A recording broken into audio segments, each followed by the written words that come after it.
Good morning, Bryte Church, and welcome to another devotional. Today I wanted to read from 2 Corinthians 5:12, and it goes like this. We are not commending ourselves to you again, but giving you cause to boast about us, so that you may be able to answer those who boast about outward appearance and not about what is in the heart. And it's a little bit of a confusing sentence, so let me rephrase it for you. Say it another way. Don't worry. I wouldn't dare say that I am as wonderful as these other men who tell you how good they are. Their trouble is that they are only comparing themselves with each other and measuring themselves against their own little ideas. What a silly thought.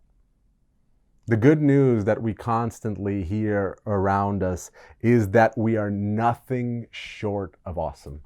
That is the message of our teachers. It is the message of society. You are wonderful and you are great. The good news, aka the gospel, it lets us compare us against the population, those around us, those who boast and who find something great in themselves. And it says, compare against them. And guess what? Statistically, you are better than 50% of the people. Statistically, half of the population is better than the lower half of the population. And we most certainly belong in that top 50%. We belong in it. We are that top half, that cream of the crop. And half seriously, half jokingly, I want to believe this as well. Maybe I believe it a little too much. If you were to come to my house and ask what the Wi-Fi password is, I kid you not, this is not for the sake of illustration. It is Anatoliy is awesome. Some of that has crept into even just me. Like, I am great. I have something about me. But if we were to live out not the gospel of awesome, but the gospel of Jesus Christ, we will learn some disheartening news. That we are not, in fact, awesome. The password maybe needs to be changed. Anatoliy is not awesome. And that way it would humble me each time I have to enter it in or give it out to some friends. But the good news about the gospel is that despite us not being awesome, there is someone else who is. We don't have to be awesome. We don't have to be perfect. We don't have to be at the top of the population, of the distribution.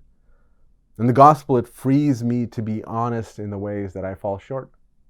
In the ways that I'm not awesome, in the ways that I fall and struggle. Jesus was crushed for my sake. I was not crushed by the law because he was crushed for my sake. And that's awesome news. That's amazing news. I don't need to impress Christ because the only impression that matters is the impression that he made before God. The one when he stands before the Father eternally for my sake and God gets an impression of who I am by looking at Jesus. And that is awesome news. Jesus loved not some perfected future version of me, but the one that is sitting here in this chair. The one with all its imperfections and the one with all of its sin. The one who continues to fight and struggle and continues to war with the flesh.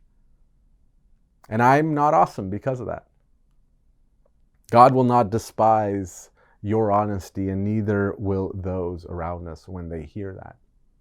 When they hear that the gospel of the awesome is not preached, but the gospel of Jesus is.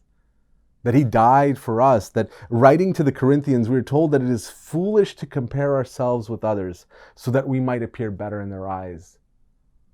But it is not foolish to compare Jesus with all of us, with all of humanity, and to say, look at him. Look at how he compares to all of us.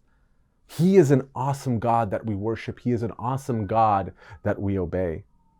Appear worse for the gospel's sake. Appear worse that Christ might appear sweeter and better than you ever could in your entire life. That the gospel of awesome would be equivalent to the gospel of Jesus Christ. And the one who is awesome at its center is Jesus himself, who died and rose for our sins. God bless you and take care.